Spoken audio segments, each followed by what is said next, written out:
জাগাবিতে বাংলাদেশে কোরআন যদি ক্ষমতায় যায়, কোরআন দিয়ে যদি বাংলাদেশ চলে, কারো হাত থাকবে না, সবার হাত কাটা হবে।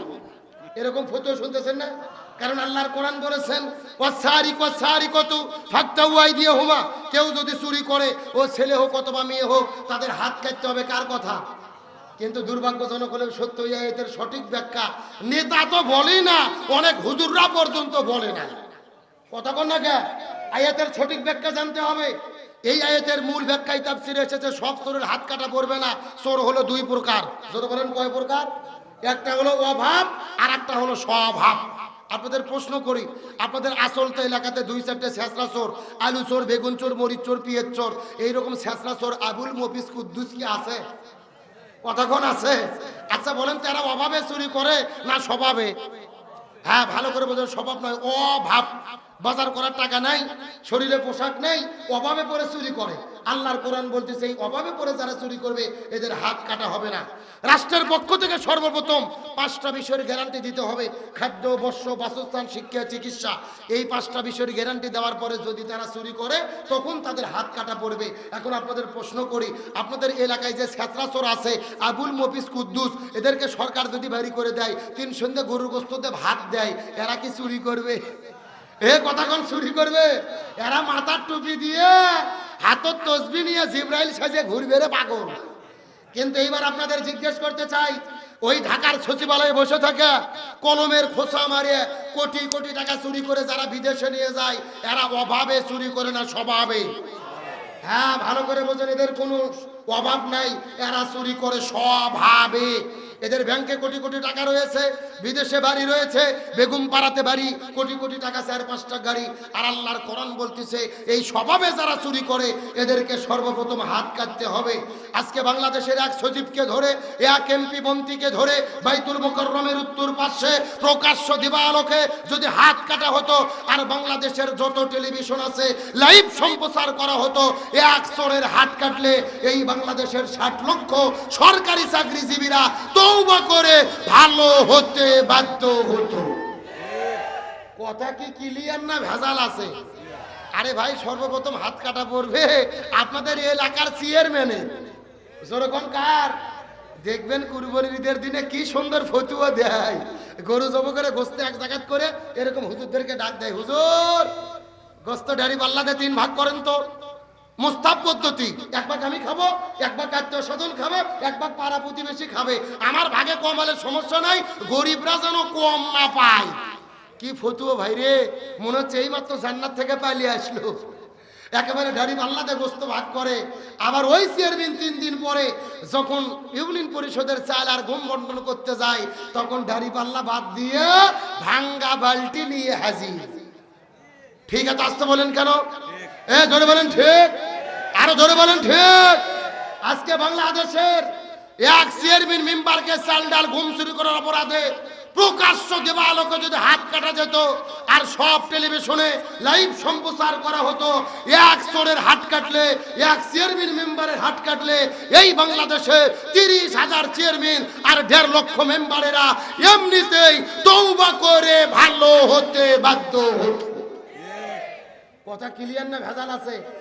আর গত 16 বছর আমরা দেখেছি বয়স্ক ভাতা, বেধবা ভাতা, স্বামী পরিত্যক্তা ভাতা, এই কাজ যদি এরকম কোনো মুরব্বী চাচা নিতে যেত, 6,000 টাকা জরিমানা দিয়ে 6 মাস আগে সিরিয়াল দেওয়া লাগতো। কথা কন না গা? আগে দিত বয়স্ক ভাতা, বেধবা ভাতা, এখন ফ্যামিলি কার্ড বিতরণ হচ্ছে। কথা কন না গা? কেউ বলতেছে মাসে 8,000, কেউ বলতেছে 2,000, কেউ বলতেছে 3,000, কয় হাজার দেবে আল্লাহই ভালো জানে।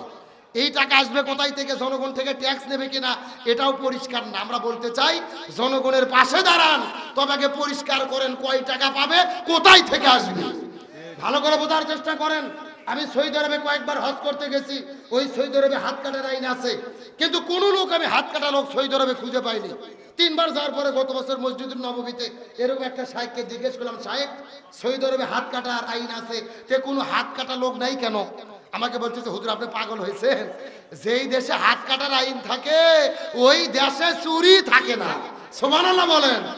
তার মানে বোঝা গেল আল্লাহর উদ্দেশ্য কারো হাত কাটা নয়, আল্লাহর উদ্দেশ্য এই জমিন থেকে চুরি বন্ধ করা। আল্লাহর উদ্দেশ্য পাথর মেরে মানুষ হত্যা করা নয়, আল্লাহর উদ্দেশ্য এই জমিন থেকে জিনা ব্যভিচার বন্ধ করা।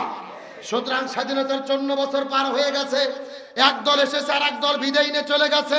চুরি ডাকাতি ধর্ষণ জিনা ব্যভিচার আমরা বন্ধ করতে পারি নাই। আগামীর বাংলাদেশে জিনা ব্যভিচার সুদ ঘুষ দুর্নীতি চাঁদাবাজি বন্ধ করে ন্যায় এবং ইনসাফের ভিত্তিতে একটা কল্যাণকামী রাষ্ট্র গঠনের জন্য কোরআন দিয়ে বাংলাদেশ পরিচালিত হোক। আপনারা কি চান? কারা কারা চান? দুটি হাত আল্লাহকে তুলে দেখান। লিল্লাহে তাকবীর। আল্লাহ তাআলা কোরআনের পক্ষে আমাদের কবুল করুক, আমিন বলেন। আরে ভাই এত টেনশন করেন কেন? কালেকশন করা লাগবে আমি জানি তো। না না, আমি 8 বছর হলো এই ব্যবসা করি না, আমাকে শান্তি মতো ওয়াজি করতে দেন না আপনারা। প্রথম থেকে ভেলকি ঘুটাঘাতি, আমি জাগা মতো যাবো তো নাকি?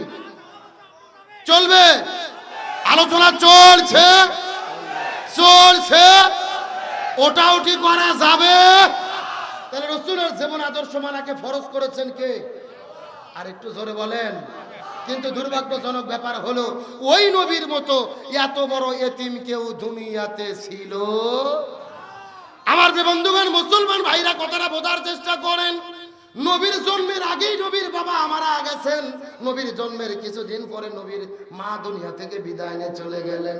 নবী চলে গেলেন তার দাদার কাছে, দাদাও দুনিয়ার মধ্য থেকে বিদায় নিয়ে চলে গেলেন। নবী চলে গেলেন তার চাচা আবু তালিবের কাছে, আবু তালিবও দুনিয়ার মধ্য থেকে বিদায় নিয়ে চলে গেলেন। শিশুকালে মইরা গেছে মা, গর্ভে থাকতে মরছে পিতা, নবী চোখে দেখিলেন না। আমায় কে করিবে লালন পালন, কে দিবে সান্ত্বনা? এই দুনিয়ার বড় এতিম নবী ছিলেন একজনা। আমার নবীর মতো এত বড় এতিম দুনিয়াতে কেউ ছিল না। নবীর বাবা নাই, মা নাই, দাদা নাই। নবী যখন তার চাচা আবু তালিবের কাছে চলে গেলেন, আবু তালিব নবীজিকে বাড়ির মধ্যে থাকতে দিলেন, খাবার দিলেন, জায়গা দিলেন, সন্তানের মতো লালন পালন করলেন। কিন্তু জিজ্ঞাসা করি বলেন তো, আবু তালিব কি জান্নাতে যেতে পারবে? এই যে কেন পারবে না, শুধু এই মেসেজটা দেওয়ার জন্যই আমি এই আলোচনাটা শুরু করেছি। আমি বিশ্বাস করি এটাই মেসেজটা যদি আমি আপনাদের দিতে পারি, কষ্ট করে এখানে আসা আমার সার্থক হবে। রাসূলের চাচা আবু তালিব নবীকে বাড়িতে থাকতে দিলেন, খাবার দিলেন, জায়গা দিলেন, সন্তানের মতো লালন পালন করলেন। তারপরও কেন আবু তালিব জাহান্নামে যাবে জানার দরকার আছে না নাই? আর অধিকাংশ মহিলা জাহান্নামে যাবে কয় কারণে? আরো ধরে বলেন। আর 10 মিনিট যদি ওয়াজ করি রাগ করবেন? আলোচনা কি চলবে? কারা কারা চলবে না হাত তোলেন। এইবার বোঝা গেল আপনাদের ঘুম ধরে গেছে। আচ্ছা, সত্য সত্য কারা কারা চলবে হাত তোলেন তো। লিল্লাহে তাকবীর। নাই, সাউন্ড আগের মতো নাই, হাত নামান। আচ্ছা, আপনাদের এইদিকে কি ফুটবল খেলা হয়? বিয়ে অবিয়ে খেলা হয় না? এক পাশে যারা বিয়ে করতো তারা, আর এক পাশে যারা বিয়ে করেনি তারা, এরকম খেলা হয় না? এখন একটা তাকবীর দেব, প্রথমে তাকবীর দেবে যারা বিয়ে করেনি তারা, তারপরে তাকবীর দেবে যারা বিয়ে করেছে তারা। দেখি কাদের সাউন্ড বেশি, দেখার দরকার আছে না নাই? প্রথমে হাত উঠে অবিবাহিত কারা কারা দেখি। এ যারা যারা বিয়ে করেনি ছেলে পেলে হাত তোলো দেখি। লিল্লাহে তাকবীর। মারহাবা, হাত নামাও। এখন যারা যারা বিয়ে করেছেন বাবা, যারা মুরব্বীরা একটু হাত তোলেন তো দেখি, যারা যারা বিয়ে করেছেন। লিল্লাহে তাকবীর। কি ভাই, সাউন্ড কোনটা বেশি? কি আপনারা বিয়ে করছেন এই জন্য বলতেছেন নাকি? আসলে বিয়েলাদের সাউন্ড বেশি হওয়ার কারণ হলো বিয়েলাদের সংখ্যা বেশি। এখন বিয়ে অবিয়ে সবাই মিলে 60 যদি একটা তাকবীর দেই, সাউন্ড কম হবে না বেশি হবে? সবাই মিলে এমন একটা তাকবীর দেব, আশেপাশে কোনো সার পোকা, তেলা পোকা, উই পোকা, ইসলাম বিদ্বেষী শক্তি যদি থাকে ওদের অন্তর যেন কাঁপনি সৃষ্টি হয়। রাজি আছেন? দেখি সবাই টান টান হাত তোলেন তো দেখি, সবাই হাত উঠান দেখি। হ্যাঁ, হাতগুলো একটু নাড়াচাড়া করেন তো দেখি, ঘুম ছাড়ুক। মাশাআল্লাহ, আলহামদুলিল্লাহ। এখন হাতগুলো একটু মুষ্টি করেন, মুষ্টি। লিল্লাহে তাকবীর। আল কোরআনের আলো, আল হাদিসের আলো, দুনিয়ার মুসলিম। লিল্লাহে তাকবীর। আলহামদুলিল্লাহ। আলহামদুলিল্লাহ ভাই আমার কলিজা ঠান্ডা হয়ে গেছে। রাত বাজতেছে 12:27। আপনাদের চোখের দিকে চেয়ে মনে হচ্ছে সন্ধ্যে 7টা বাজে।